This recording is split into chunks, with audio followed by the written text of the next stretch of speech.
Hola, gracias por acompañarnos. Soy Hernán Moret y con Jorge Chío hacemos Tiempo Presente, que es un abordaje de los últimos 50 años de la historia argentina a la luz de los libros escritos por periodistas. Hoy justamente nos acompaña Juan Bautista el Tata Joffre. Gracias, Tata, por venir. Gracias a vos por la invitación. Y en el caso del Tata, que dedicó sus últimos años a la investigación de la historia reciente a través de documentos que él solo sabe conseguir, vamos a pedirle que nos hable de Fue Cuba. En realidad, todos tus libros enfocan sobre un periodo que es el primero que queremos abordar, que es el de los 70, pero Fue Cuba es como que refleja una matriz distinta a la que convencionalmente se tiene de los 70, ¿no? Sí, Fue Cuba es un libro muy especial para mí porque me fue muy difícil hacerlo, escribirlo. Una vez que conseguí 15.000 copias de los archivos de inteligencia checoslovaca, me volqué a buscar en Buenos Aires a una traductora de checo. Vos dirás, ¿por qué fuiste a Checoslovaquia? Bueno, en realidad me lo trajeron. El Servicio de Inteligencia checoslovaco va a suplir las funciones que cumplía el Servicio de Inteligencia cubano en Argentina. Argentina y Cuba y muchos países más de América Latina rompen relaciones con La Habana en el año 1962. A partir de ahí, la inteligencia checa va a informar Buenos Aires, Praga, Praga-La Habana o Praga-Moscú. Por eso es tan importante este archivo, porque no solamente hay lo que le interesaba al régimen castrista, sino también a la KGB. Y hay algunos también datos, informes que van a ir a parar a Hungría, es decir, el Pacto de Varsovia. Bueno, el libro, la construcción de un libro es como la construcción de una casa, ¿eh? La base, que son las lecturas, muchos años de lectura, y después con los documentos vas armando las paredes, las ventanas y el techo. Pero llama la atención, estás hablando de los 70 y que me vayas a Praga, ¿no? O a Cuba, en vez de hablar de jóvenes idealistas acá en Buenos Aires. Bueno, ¿no? es que los jóvenes idealistas van a ir a beber la trama revolucionaria en La Habana. Inmediatamente, casi de manera inmediata. Mira, te voy a decir algo. ¿Y del otro lado había algo? ¿De qué otro lado? Digamos, en ese momento había dos imperialismos, digamos, ¿no? Bueno, no, el mundo estaba dividido en dos grandes esferas, que era lo que se había resuelto en la cumbre de Yalta de febrero de 1945. Washington por un lado, Moscú por el otro. La OTAN, el Pacto de Varsovia y los dos grandes polos. La Argentina estaba dentro del polo y América del Sur estaba dentro de lo que era la hegemonía o el régimen estadounidense. Pero te voy a dar un ejemplo de cómo los argentinos empezaron a viajar a La Habana. Fidel Castro va a entrar en La Habana, Cuba, el 8 de enero de 1959. Ahí se hace cargo. Un año después, casi justo, el 10 de enero de 1960, el Che Guevara, que estaba en ese momento en el Banco Central, pone las patas sobre la mesa con sus botas y le da una clase a 5 argentinos de cómo había que iniciar o comenzar la guerrilla en Argentina. Osvaldo Bayer va a ser uno de ellos, que ya falleció, pero que lo contó. La periodista y escritora Sara Gallardo, de La Nación, va a estar ahí. Te sorprende, pero Sara era una mujer de Pico Estrada. La mujer de Pico Estrada, que recientemente falleció. Sara va a ser una de las tantas personas que, interesadas por lo que se decía del régimen castrista, va a viajar para ver qué pasa, y salió muy desilusionada. Bueno, el Che decía que había que iniciar la guerrilla en la Sierra de Córdoba. No tenía ni idea dónde estaba. Él había vivido en Córdoba. Había vivido en Altagracia, claro. Hasta que se va a su viaje eterno. Va a subir a las sierras, 50 personas se van a entrenar, se van a capacitar, después van a bajar van a tomar un pequeño pueblo, van a hacer una arenga, van a hacer, en vez de 50, a lo mejor son 100, después van a bajar esos 100 a una ciudad más grande, hasta que forman un mini ejército y avanzan sobre Buenos Aires. Lo que fue después Tacorralo, mismo espíritu, la misma idea, pero en Tucumán. Sí, el Che hablaba bajo la idea de lo que era la Revolución Cubana, pero había una gran diferencia. La gran diferencia está en que el castrismo pagó a generales de Batista para que se rindieran, cosa que en Argentina eso no iba a ocurrir. Bayer escucha y le dice, pero comandante, allá hay un ejército muy capacitado, hay una gendarmería, son todos mercenarios, dijo el Che Guevara. El Che Guevara es un personaje muy particular, porque estamos hablando de 1960. En agosto del 61 va a venir a la Argentina. Primero pasa por una reunión de América Latina en Punta del Este, después viene acá, traído por un diputado fronticista, Carretoni.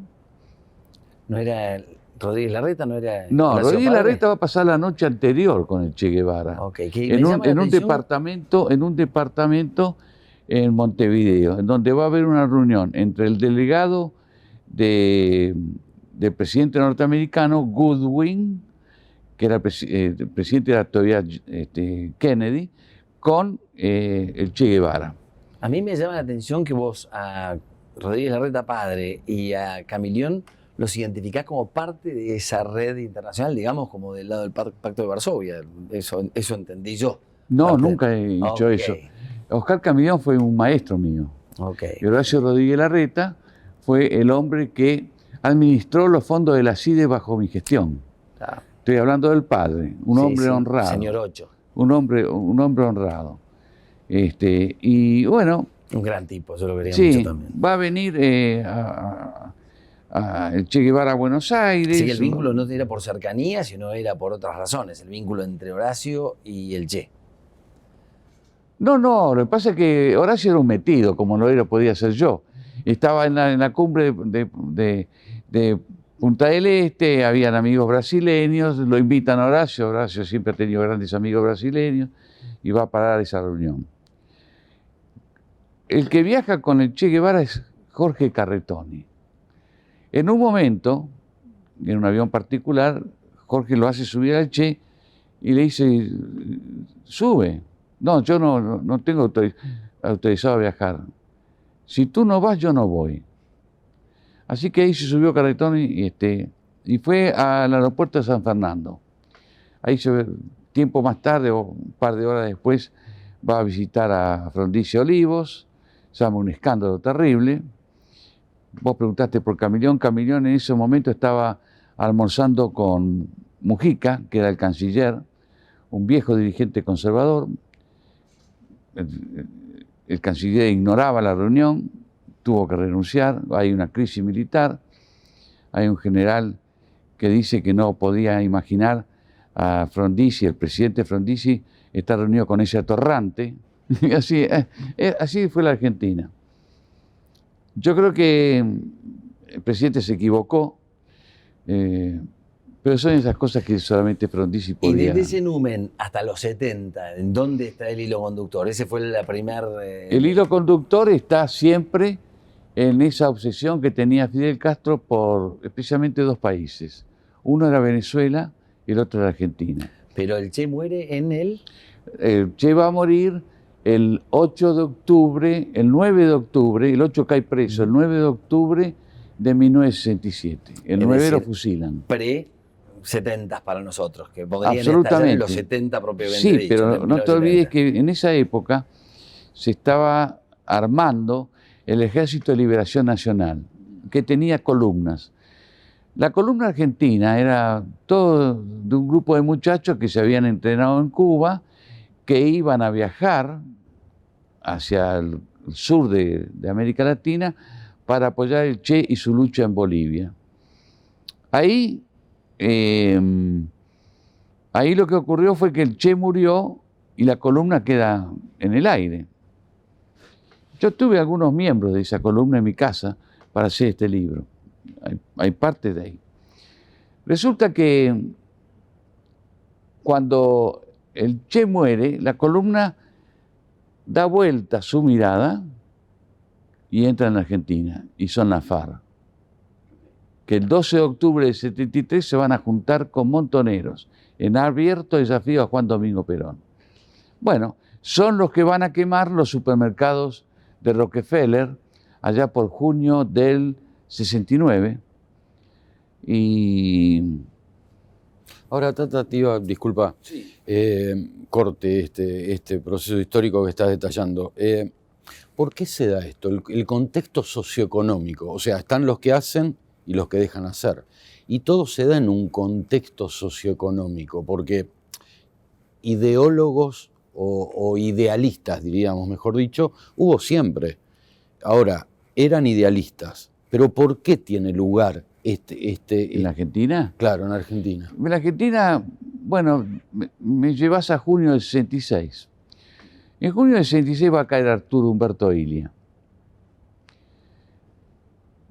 Horas después hay una reunión donde el entonces ministro de Defensa, el ex ya ministro de Defensa de Illia, va a decir que se podía crear un clima muy severo para el futuro, porque mucha juventud se iba a canalizar a través de la violencia. Por otra parte, no hay que olvidarse que Juan Domingo Perón, el político más importante de la Argentina, estaba en el exilio y su movimiento estaba proscripto. No había gobernante civil que hiciera pie, caíamos siempre en manos de gobiernos militares. Frondizi va a caer con un golpe, lo va a suceder Guido. Lo de Guido es un gran hombre, una muy buena persona, pero muy liviano, con compromiso muy serio con los militares, y no asumía. Va a venir Illia. Illia va a llegar a la presidencia con el 24% del electorado, que no es nada. Y en el año 66 va a asumir Juan Carlos Onganía. Si vamos a hablar, yo estuve en la asunción de Onganía.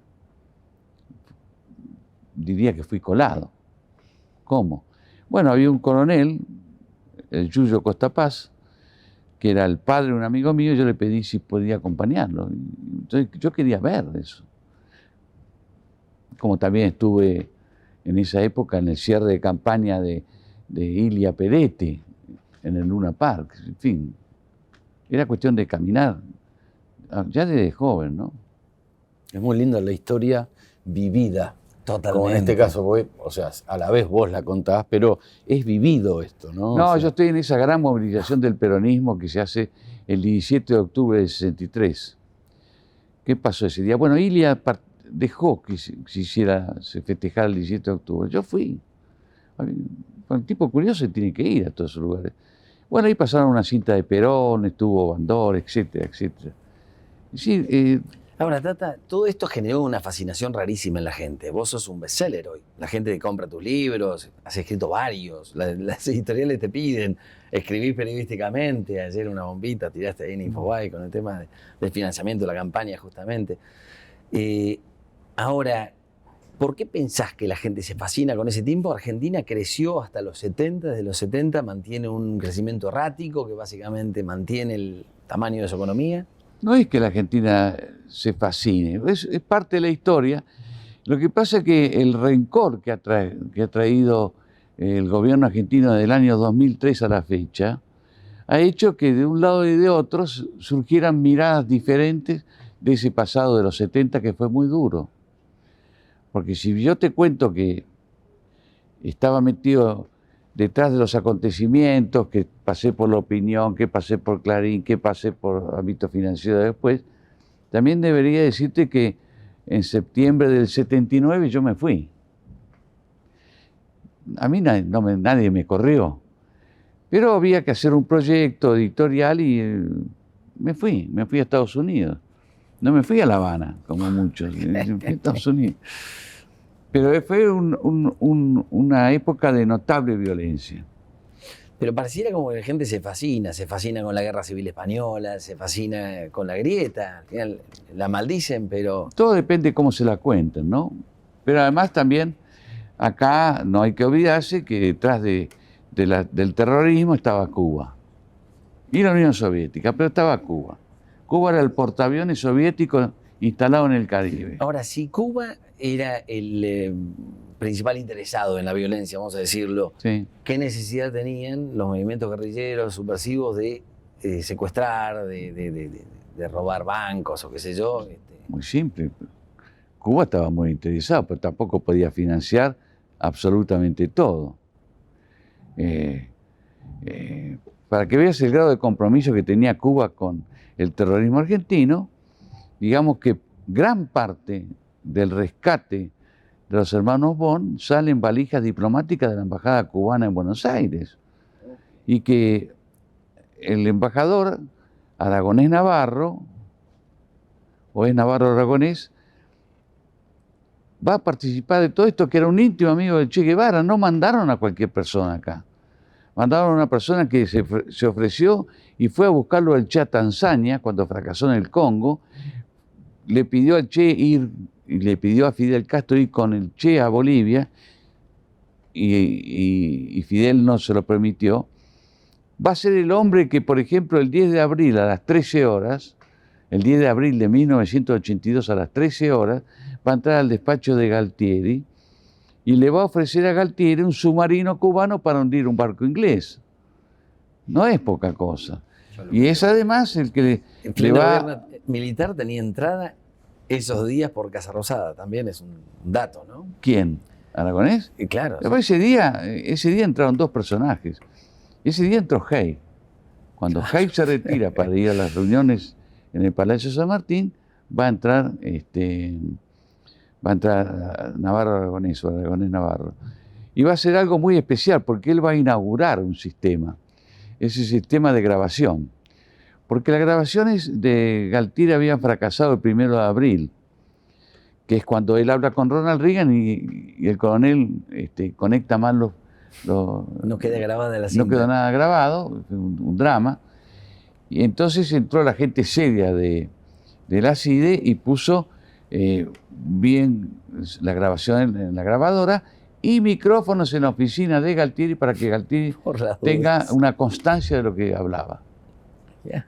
Eso era Argentina de aquella época. Ahora, yendo ese secuestro que vos mencionabas recién, causa un impacto muy negativo en la economía argentina, porque hay una importantísima empresa que se transnacionaliza a partir de ese suceso, ¿no? El secuestro de los Born.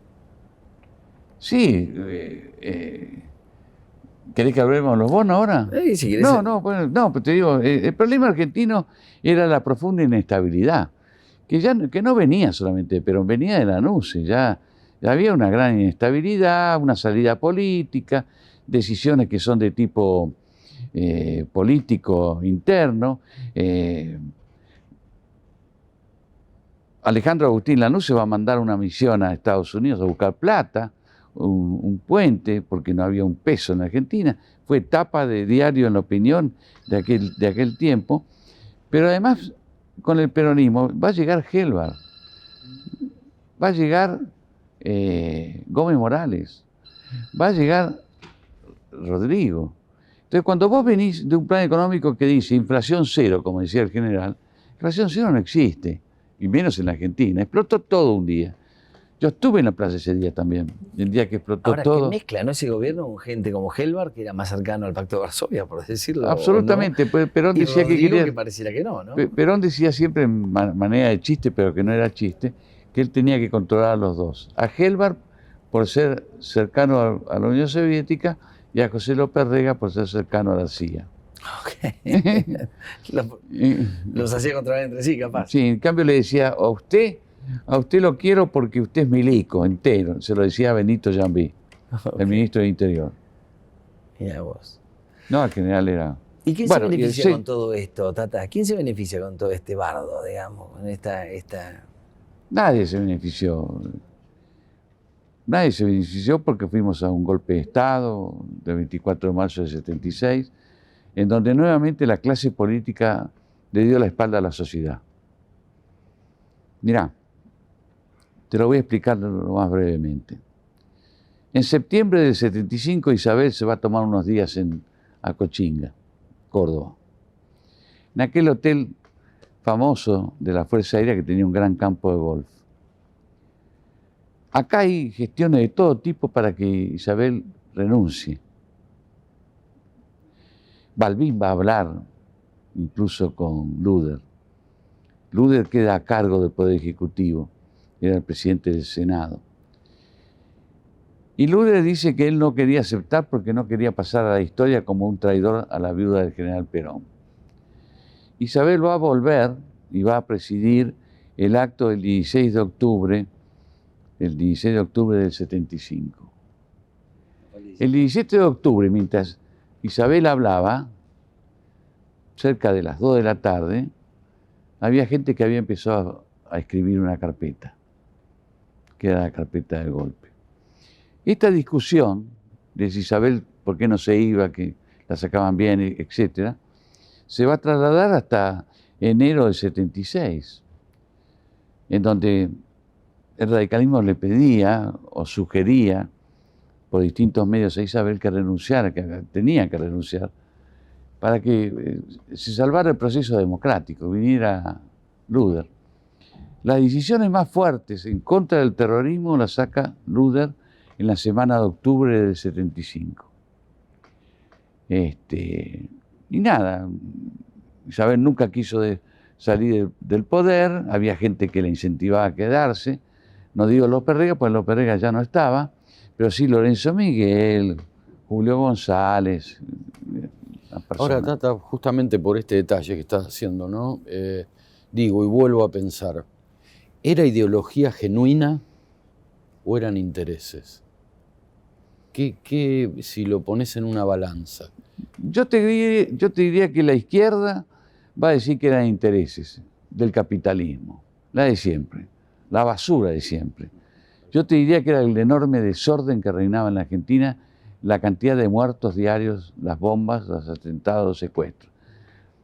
Pueden no creerme a mí, pero vayan al diario vespertino La Tarde que dirigía el señor Timerman, el que fue canciller de Cristina Kirchner, y vean las tapas de ese diario. Vean las tapas de ese diario, las cosas que decía. Hablaban de una palabra, agonía. Agonía era una palabra muy extendida, había salido en la tapa de la Opinión. Agonía es la palabra que le va a decir Ricardo Balbín a Videla en febrero del 76. Terminen con esta agonía, en una reunión reservada y que está en mi libro 1976. Porque el que habló fue el dueño de casa que se quedó en la reunión. Videla, Viola y Balbín. ¿Qué sacamos como conclusión a futuro? ¿De qué sirvió este periodo histórico en la Argentina? ¿De violencia, de contraviolencia? ¿Están en el medio de la Guerra Fría, digamos? Mirá, yo te voy a decir algo que no es usual. El nivel de violencia que hubo en Argentina hizo y de desorden que hubo en la Argentina de Videla y de Viola y de Galtieri llevó a la Guerra de Malvinas. El 19 de diciembre del 81, el almirante Anaya recibe a un compañero de promoción, embajador argentino en Lima, Perú, y le dice que es necesaria una salida, un hecho que conmueva a la sociedad y la junte con el gobierno para seguir adelante. Esa es una versión. No es una versión, fue lo que me contó el hombre que estuvo con Anaya. Camilón va a decir un sucesor de tu padre, ¿no? ¿Eh? Sucesor de tu padre en ese cargo. ¿Quién? Tu padre fue embajador argentino en Lima, ¿no? Sí. Sí, pero papá murió en el año 60. Sí. Sucesor.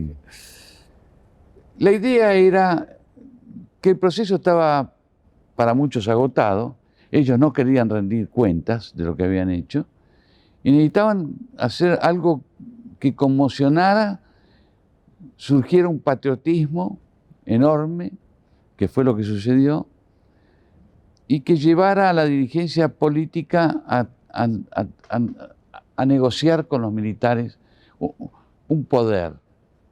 Galtieri tenía un plan, era llegar hasta 1990. Okay. Bueno, yo soy el único tipo que habló con ellos. ¿Vos no sabías eso? No. Yo hablé con Galtieri, con Lamidoso, con Anaya no quise hablar, pero me mandó un memorándum con una visión de él. Sí, estuve 7 horas con Galtieri. Concreto en 1990, mirá vos.